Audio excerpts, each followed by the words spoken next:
Hello and welcome to this special coverage coming to you from Nile TV International for the parliamentary elections taking place here in Egypt, the second and final day of the first phase of the parliamentary elections taking place in 14 different governorates across the country. I'm Ahmed Nader, and today we will be focusing on the latest updates that took place all throughout the day and yesterday as well. We will be having more information and updates from the correspondents on the ground. And tonight I'm honored to be having with me in the studio engineer Hassan Shabaan, the political analyst, to be shedding more light on the second and final day of the first phase of the parliamentary elections in Egypt. Engineer Hassan Shabaan, thank you very much for being with us tonight. Thank you for inviting me. Appreciate it. And we will be starting with a report about the first and the second day of the first phase of the parliamentary elections in 14 different governorates across Egypt. So let's see it.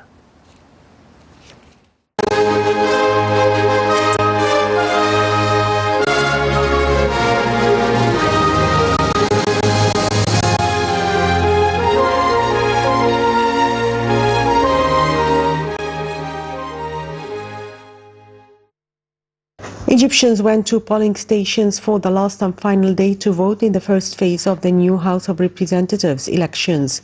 The voting covered 14 governorates amid tight precautionary measures over coronavirus spread. Almost 4,000 individual candidates and 8 coalition lists are competing over 568 seats in this election. Half the seats will be filled through the individual candidacy system and the rest through the party lists. The governorates which vote in the first stage are Giza, Fayoum, Bani Suef, Minya, Asyut, الوادي الجديد, Sohag, Qana, Luxor, Aswan, Red Sea, Alexandria, Bahira, and Marsa Matruh. According to the National Elections Authority, 10,240 polling stations had been opened during this stage. The results of the first round of voting are expected in the coming week, and runoff rounds will take place on 23rd and 24th of November. The second phase will see a first round on 7th and 8th of November and runoffs on 7th and 8th of December. A total of 284 seats will be up for grabs in the first stage, with half 142 seats allocated to individual candidates and other half to party lists. There will be 2 party list districts in the first stage, the north, middle and south of Upper Egypt and the western delta. The polls have been supervised by 11,000 judges, and local foreign media, human rights organizations and candidate representatives have been able to monitor the voting. The eligible voters in the first stage are estimated to be nearly 33 million. Masks have been provided to voters outside polling stations, as well as gloves and hand sanitizers. Meanwhile, Egyptian expats in 124 countries cast mail-in ballots Wednesday through Friday in the first stage of House of Representatives elections.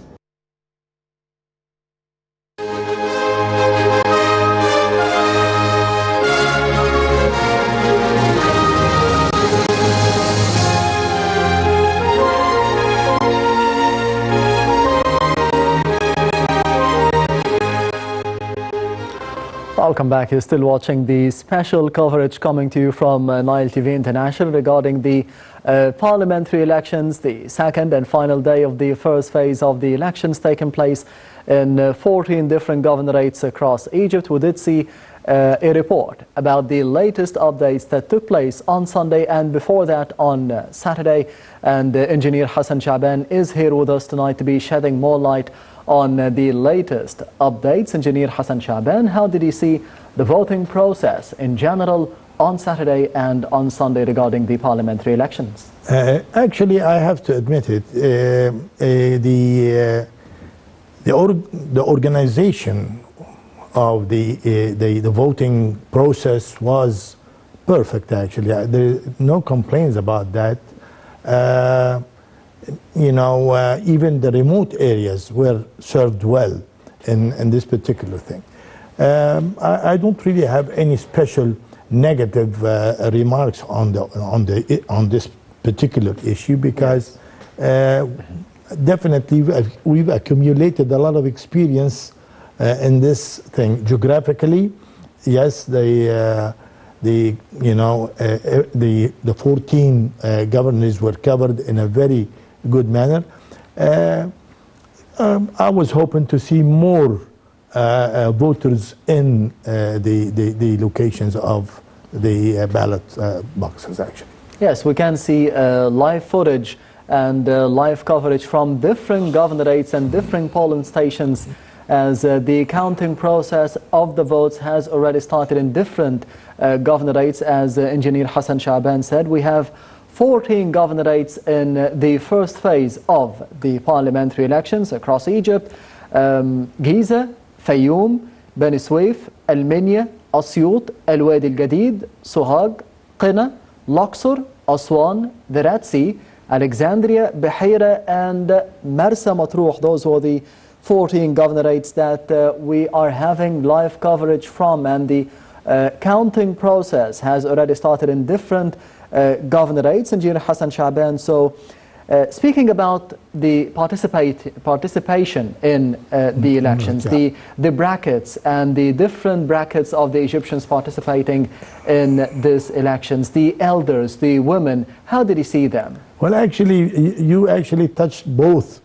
Women and elderly people actually were the highest percentage of voters, actually. Yes. I was hoping to see more young people in the ballot locations, but I think the pandemic and that actually prevented a lot of people from going to the voting locations. But generally speaking, in the end of the day today, the voters were higher, a few hours before the end of the voting. Yes. And again, women and elderly people were the majority of the voters, actually. It is a phenomenon that we have to look into, though the government is really paying a lot of attention to the young people of Egypt and making programs, and but again, we need to encourage the young people to go and vote in the coming elections.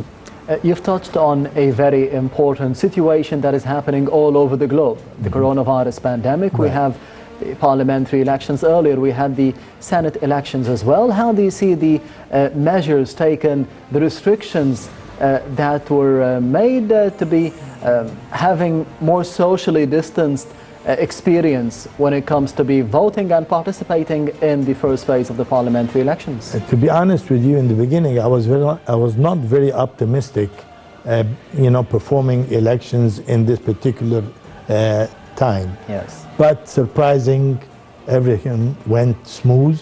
The measures were perfect, actually, and I think we managed to cross this period safely. The results were very good. The pandemic is still there, of course, but again, the elections went smooth, and everybody was, carrying out the measures that were, were told to him before he goes to the ballot. Yes, on the other hand, we have the issue of security or securing the polling stations for the citizens to be going and participating and voting at the polling stations. How did you see the security in general when it comes to the process? The security was perfect, actually. Also, I have to add to this that they actually exceeded the role by helping elderly people who wanted to vote. They actually extended their hands to help elderly people vote, actually. It was a good, scene. No complaints about security, nor the medical measures taken to protect people from the pandemic. Generally speaking, I was hoping just to see more young people show up in this elections, actually. The whole essence of the parliamentary elections is about the citizens choosing the representatives at the parliament. About 568 parliamentarians will be representing the whole of Egypt in the upcoming years. How do you see the importance of choosing carefully those representatives? this is the main issue actually. Yes. How to choose the right candidate, and this is a culture that we ought to actually pay a lot of attention to it actually. Still till today, the money spent on elections actually does not really produce probably the most suitable Senate for the for the job. Yes. A lot of challenges between families in Upper Egypt also does not. This actually makes it very difficult for the right people to reach the Senate House. Hopefully, Egyptians will learn by time to choose regardless of what happens outside the ballot stations actually. There is a lot of political money being spent, and this is a phenomena that is obvious and everybody's talking about it. This actually ruins the efforts of the nation to progress. I mean, a lot of at least in terms of propaganda. Right, propaganda and probably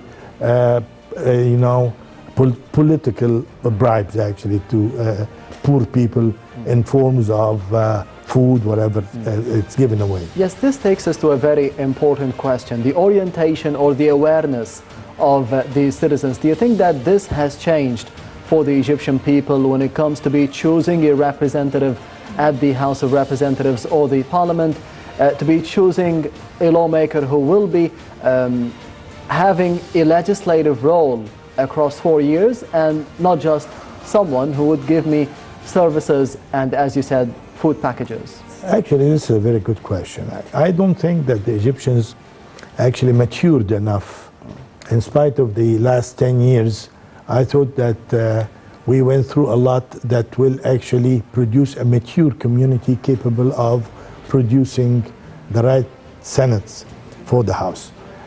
Yet, I think poverty is a major element in this whole election. A lot of people are ready to sell their votes for money or for, benefits from the candidates who are running for Senate.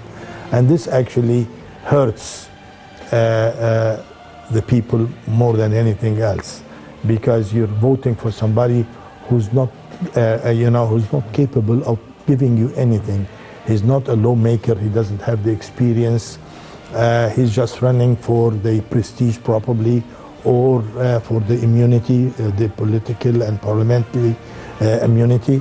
And this actually hurts very much the democratic, atmosphere of the election. Speaking of democracy in Egypt, how do you see the whole process when it comes to be having the Senate elections and then the parliamentary elections? Speaking of the efforts of the state itself to be having both houses ready to be producing legislations in the near future, how do you see democracy in Egypt has increased and got better under the tenure of President Abdel Fattah al-Sisi in the past 6 or 7 years, for example? You cannot. The government is doing their duty. Actually, they actually delivered what they promised.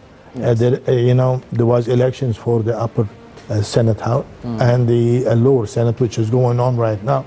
The parliamentary elections that ended a few minutes ago. Yes. The government delivered what they promised. It is the task of the people to make the right choices, actually. And this is the issue. We need a sort of a revolutionary cultural revolution to actually improve, ideas and try to convince the people to make the right choices and not to sell their will, they should, behave like free men and women when they vote for senates. Yes, and in terms of having on the ground human rights representatives and foreign media and people representing different organizations from the Arab world, from the Arab League, for example, and from the world itself, to be observing the parliamentary elections. How do you see this step? Yeah, definitely. There was transparency, you know, yes. And everybody is there. No doubt that there is transparency, but again, the influence of some, you know, list or individual, you know, candidates actually makes it difficult to produce again the right people. I mean, you get what the, you know, he gets what he paid for, actually. Yes. And this is unfortunate, but transparency is there. Speaking of the representatives, Engineer Hassan Shabaan, you spoke about the bad things that we don't want to see during the parliamentary elections this year and in the future as well. On the other hand, how did you see the efforts of the good representatives who want to be representing the Egyptian people and the Egyptian citizens at the House of Representatives for the upcoming years? How do you see the good attitudes, for example, that you have seen on the ground in the past weeks? You see, we have to watch carefully the senates who actually were there in the parliament, in the last parliament. Yes. And if they are running again, we have to give them support, actually. They were good servants to the nation, actually, to their communities. We have to support them again.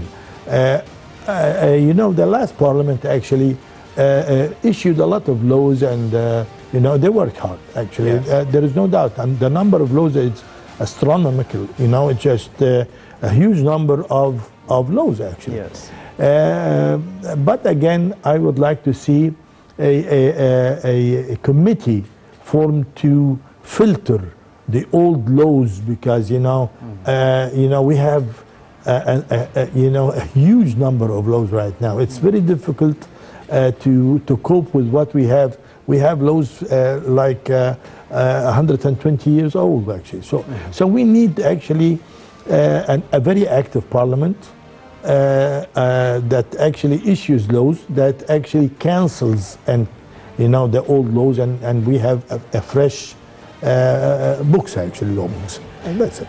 Away from some of the harmful attitudes of some representatives or candidates in the parliamentary elections this year throughout the 14 governorates, speaking of the political parties, how do you see them rallying support? How did they rally support for their candidates in the past weeks?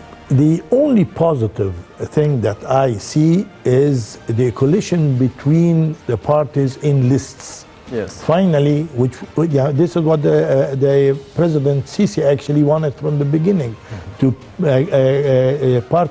political parties to join together, merge, whatever it is. It is a huge number of parties, actually, and with this number, it's very difficult to the regular citizen to choose a candidate. But the lists, the number of lists that we have about 4 or 5 lists, actually. So I think this actually formed a sort of a coalition between the parties. Hopefully, in the end of the elections, these coalitions could actually survive, and you know, we will see a new form of political life, and some of these parties could actually join hands or merge to reduce the number of parties, actually. Nobody, you know, can keep count of our parties, and this weakens the political, you know, life in Egypt. We need the political atmosphere to be suitable to actually perform properly. So hopefully, the number of lists that we have is a beginning, is a new beginning, and it's a good beginning for political parties to merge in one big party in the future. How do you see the external calls that we've listened to in the past weeks and months to be boycotting the parliamentary elections, and the response of the Egyptian people on the other hand to it? You know, I'm against boycotting elections. This is not to the benefit of the country. I urge every citizen to go and state his mind. I mean, nobody is forcing anybody to vote, but again, you're giving away one of your rights if you do not go to the voting ballot. There is no point in boycotting the elections. It doesn't mean anything, and it will have a negative reaction, not a positive reaction, while actually we are facing a lot of challenges in the future. I mean, we are surrounded by challenges from all sides, actually. Yes, and President Abdel Fattah al-Sisi is always speaking about those challenges from within Egypt and from outside of Egypt as well. How did you see, as you said, Engineer Hassan Shabaan, that there is an enhancement of the political process in Egypt in the past 6 or 7 years? We are getting better, we are getting stronger in terms of democracy, we are solidifying democracy here in the country. How do you see the promises made by President Abdel Fattah al-Sisi at the beginning of his tenure, and we can see those promises being fulfilled nowadays with the Senate and now with the parliamentary elections as well? Let me put it this way. We have a president who actually delivered. I mean, all his promises were fulfilled. Nobody can actually criticize the president for not fulfilling his promises. If there is any problem, it is our problem as people, the civil community actually. We actually are the problem. Unless we be aware of our rights and make the right choices, we're stuck for the next 4 years actually with this parliament. So the president have nothing to do with us in voting. I mean, he actually delivered. Whatever we do while voting, this is our problem. We need a change of a mindset. Exactly. We need a cultural change. We need a cultural change, I think, and the media will have to play a major role in this. And so far we did not really achieve success in this particular field. Yes, we will be continuing the discussion with Engineer Hassan Shabaan about the second and final day of the first phase of the parliamentary elections taking place in 14 different governorates, as we did see live coverage and live footage from one of the polling stations across the 14 governorates. We will be having the second report of the evening, so stay tuned.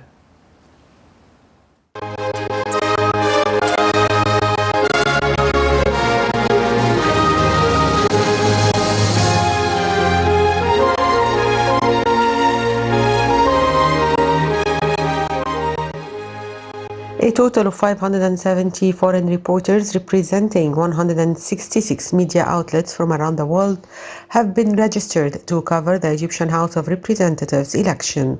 The State Information Service said it has opened a control room in Journalist Center of the Radio and Television Building Maspero to receive and resolve all problems that might face journalists while covering the electoral process in cooperation with the National Election Authority. The 2020 House elections have been held amid tightened anti-coronavirus precautionary measures, with polling places nationwide got disinfected. The first stage of the elections saw 1,879 individual candidates competing for seats in 71 districts, as well as 4 coalition lists. Meanwhile, police forces were deployed over the 2-day elections in the vicinity of polling stations in all Egyptian governorates to secure the electoral process of the House of Representatives election. Senior officers and directors inspected police units to make sure security is top-notch. The Interior Ministry's security plan included the fluidity of traffic around polling station, guarding vital buildings, fixed and mobile checkpoints, and total readiness for an emergency.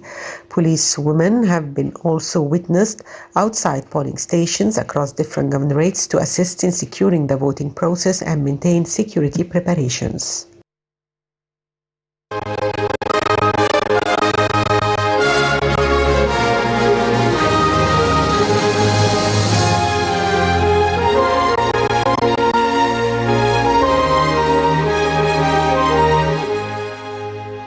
welcome back. You're still following the special coverage of Nile TV International for the second and final day of the first phase of the parliamentary elections over 14 governorates in Egypt. On Saturday and on Sunday, Engineer Hassan Shabaan is with us here today. Engineer Hassan Shabaan, the importance of the presence of a commission that is overseeing all the elections in Egypt, as we did have the Senate elections, nowadays we have the parliamentary elections. How do you see this step to be overseeing all the elections at once? Definitely, we always really counted on our judges, actually, who actually are forming this particular group that supervises the election and give us a final report, actually supervise the counting of the votes and everything.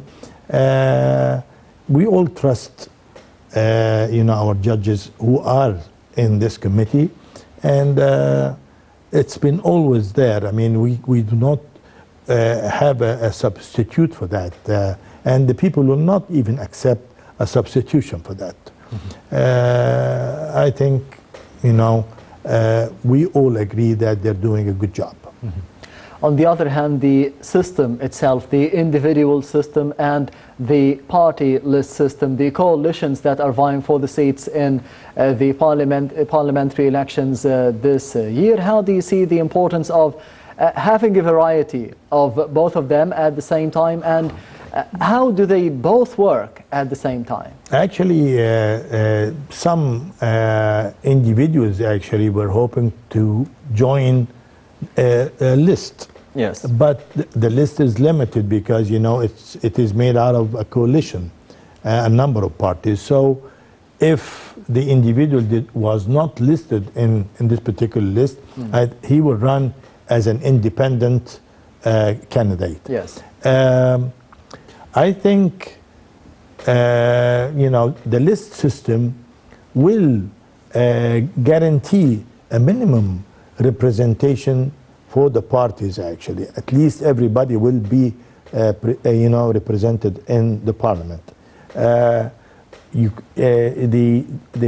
government did not want to take the risk of just running an election with no list, because it might not have a good, even results to the benefit of the people. Everybody will be represented in the new parliament. The fight between individuals is the issue. We don't really know what will be the outcome of the challenges between the individuals, actually. There is a big fight, actually, between individuals, and nobody can predict the outcome of this particular. The list, you could predict the results of the list. Some of the lists actually include very reputable and well-known people, and people will go for them.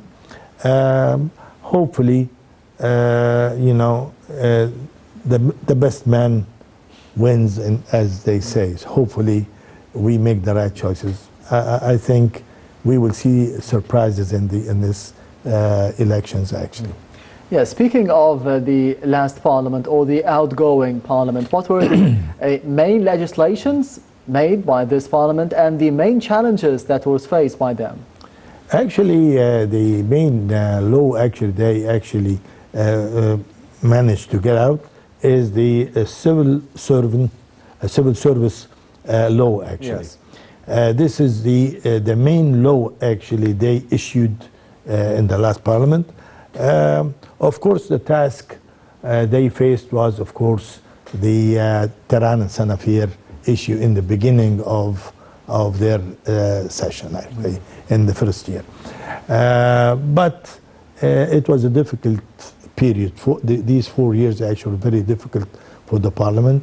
Hopefully, the coming parliament will be more mature and wiser and have better experiences. Hopefully, the fight that we see between the candidates will be translated to presence in the sessions, because there is a lot of absence in the parliament. Hopefully, what they fight for, if they get it, they should be under the dome of the parliament.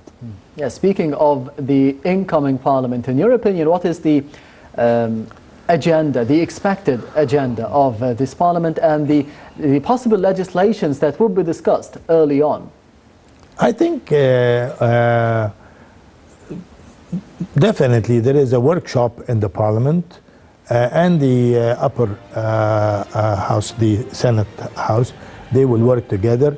You cannot have really laws, duplication for certain things like housing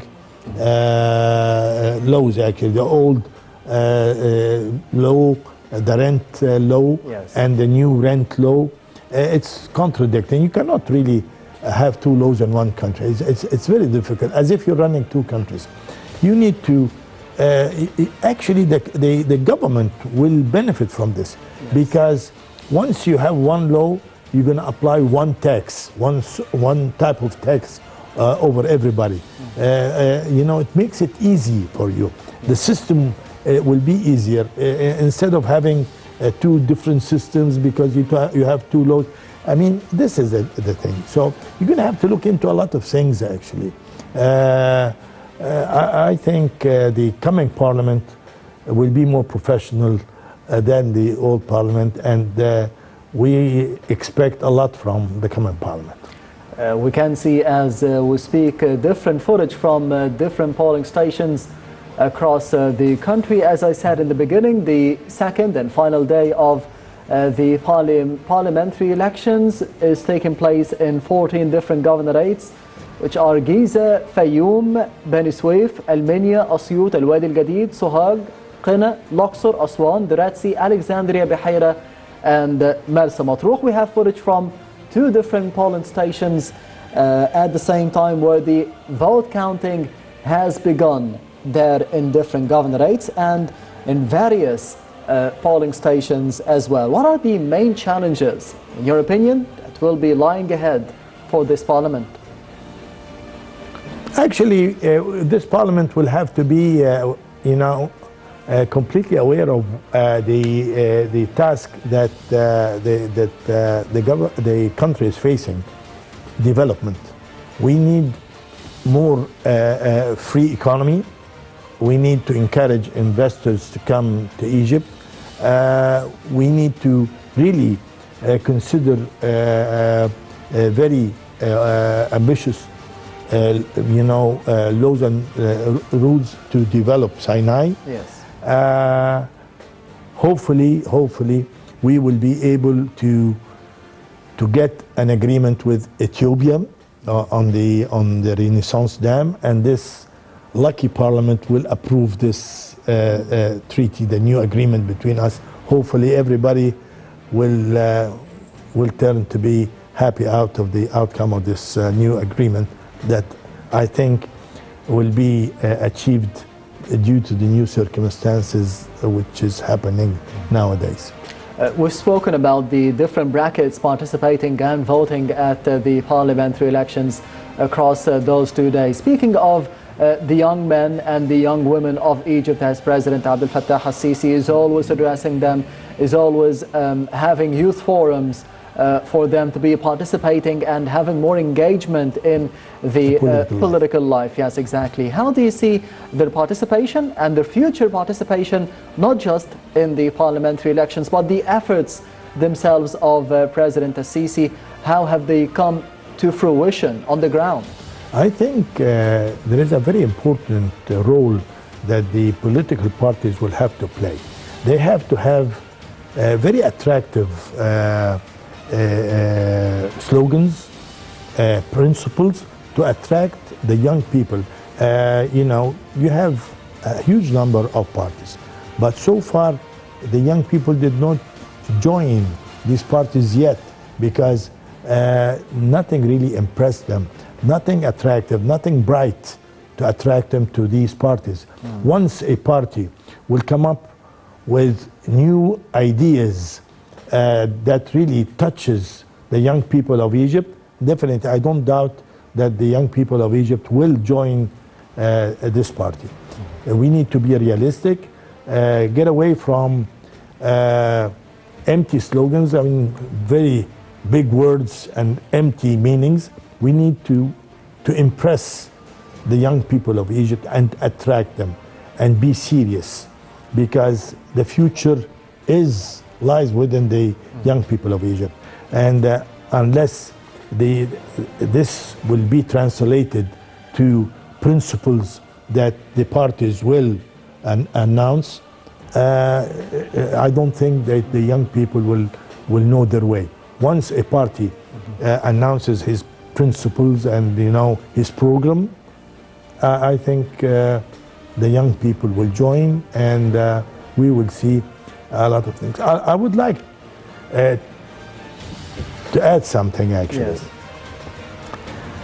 To clean up the political life and have clean elections and a better political parties, and I would like to see a review for the law of parties, political parties. The political parties are depending right now on donations and membership fees. I don't think that this is a good source of money, because you cannot depend on donations, and the number of your members is, if it is limited, you do not have a resource to finance your operation. Do you think donations could be altering or changing the way the party is run? Definitely, if we change this law and allow the parties to have companies to employ the young people of Egypt, within these companies will make a profit. The young people will have jobs, and the profit will finance the parties. But, let me put it this way. You're going to have to treat everybody equal. Yes. If the army have companies today, why not the parties have companies? We are all, in the same team. We all work for the development of our country. Let's allow the parties to have their own companies, construction company, agricultural companies, whatever, industrial, whatever. When businessmen will join the parties, they will be able to, materialize their dreams. Okay, we will have a shareholding company, and but wouldn't it be like an investment? It is. It is. So what? A rich party. I mean, why not you have such a thing? A rich party, because actually he's successful. He managed to, have a successful business, and he's producing. But a rich party by the people and for the people, right. For the benefit of the people. Exactly. With government control and supervision. Yes. Transparency is the name of the game. Nobody. So actually, I think we ought to really look closely to what's happening, because the parties are weak because of their financial situation, and they are ready to sell principles and sell themselves to the devil. I mean, I'm sorry, to a businessman, just to donate some money for the party. So actually, we need to look to be realistic. Let's be realistic, or we will have these dummy parties for so long. You've mentioned that the young men and the young women, they need new ideas to be impressed, to be bought into the idea of this party or that one. But on the other hand, don't you think that this young man or this young woman, they need to be having a sense of responsibility, that this representative of the people of my constituency would be having a direct positive influence on me, on the streets that I walk on the grocery that I'm buying. So is it more about their age and their lack of responsibility, or their being impressive or impressed by the ideas of the parties? I think due to their age, actually, it's an age issue. Once you reach the age of 18, yes, you will be able to talk about politics and and form an opinion. But in this, in a younger age, you probably will not be very much interested. But again, parties could actually perform sports events, Yes. Attract a younger age, just to form a relationship between the party and the community. I mean, you need a connection between political parties and the communities. And the more transparent, the more creative you are, the more let me put it this way. I think what we lack is political imagination. Let me put it this way. This is what it is. By the parties. Yes. And No how can problem. this political imagination be applied here in Egypt on the ground? If you have talented individuals who are capable of producing such ideas, unique ideas, special, projects, whatever, this will actually produce if I may use the term, elite political group, the new elite political group. So, we are entering into a new era, and let's hope that somebody will be able to have such a political imagination and try to look into our history, look into our principles, past events, and come up with a modern program to suit the challenges we are facing. We have Saad Zaghloul, we have our history, we have the 1952 revolution. We have a long history, but we need to produce something new, something modern. We are in the 21st century. Let's stop talking about history. We respect the history. We learn from our history, and let's look into the future with new, modern ideas and principles.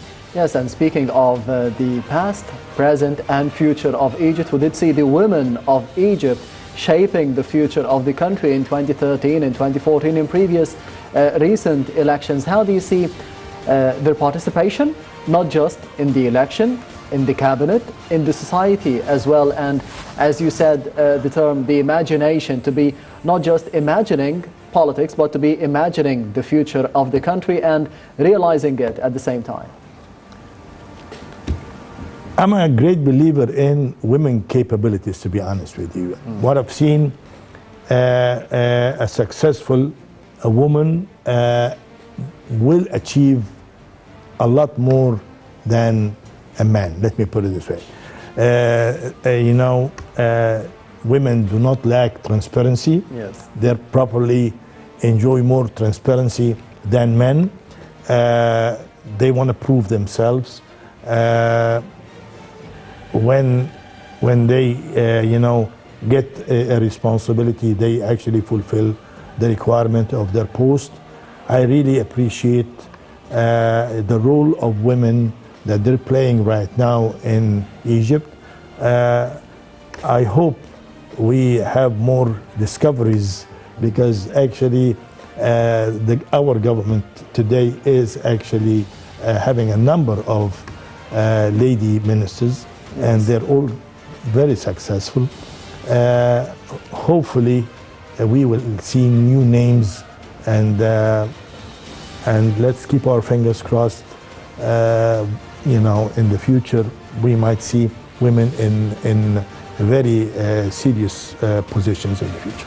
Yes, and speaking of the participation and going to vote once again, because we can see live footage from different governorates and different polling stations, what would you say to the citizens who are still undecided about going and participating in the next round of the parliamentary elections and the upcoming governorates, I mean? My advice to them, the phase 2 of elections, actually, the remaining governorates, I would advise to look into the results of the first round. And based on the results of the first round, let's make up our mind, what are we going to do to improve the results if we do not like it of the first round? I mean, let's look into it this way. If the first results were not really acceptable or, you know, to the like of the people, we will use phase 2 of elections to improve the results of the first phase. So I urge everybody in the second round of elections to look toward phase 1 and decide if he should go and vote to rectify certain mistakes that were made in the first round, to avoid having a majority, a false majority, let me put it this way, a false majority. Yes. That does not represent. Speaking of this subject, there will be a rerun for the first phase of the parliamentary elections from the 21st till the 23rd of November for the Egyptian expatriates, and for the Egyptians residing inside Egypt on the 24th and the 25th, as Engineer Hassan Shabaan said, rectifying mistakes and having, if there was an outright winner of the elections today or in the upcoming days, we will be seeing a rerun for the first phase of voting on the 21st till the 23rd for the expatriates, and on the 24th and the 25th for the Egyptians. And we are in the month of October still, celebrating the 1973 war victory against Israel, and we did see the presidential activities of President Abdel Fattah al-Sisi in the past week at the police academy, having a new batch at the military college as well. What would you say to the Egyptians celebrating the October war victory during the same month? A lot of people did not attend this war actually, but again, the feeling of victory is something that you do not actually forget. Yes. We felt as a generation who attended the 1967 defeat in our 6 Days War, the 1973 war actually was something that we were all longing for. We felt alive again. We restored our dignity, and we managed to smile and feel alive again because we were humiliated, and our army actually managed to restore our dignity. That's it. So I always tell people the 1973 war is a very special war. It was really the beginning of a new era. Actually, the 1973 war changed the face of history because some forces in the West realized... Not just for Egypt. Not for Egypt. They realized that Egypt will always be an obstacle to, you know, to have plots against the area. We will always be ready to give away lives and sacrifice our lives to actually protect our country. This is the best thing we do. We know how to die, actually. This is the best thing we do. So I don't want anybody to forget these days. Yes. You know, it is as if it was yesterday to me, actually. So very difficult for me to forget. Yes, and we are looking ahead for a bright future as well through the parliamentary elections. And Engineer Hassan Shabaan, the political analyst, thank you very much for being with us tonight on the Daily Debate and the special coverage from Nile TV International for the parliamentary elections. Thank you for inviting me. Appreciate it. Anytime. And this brings us to the end of this special coverage coming to you from Nile TV International, and the second and final day of the first phase of the parliamentary elections through 14 governorates across Egypt. Thank you for watching, and goodbye.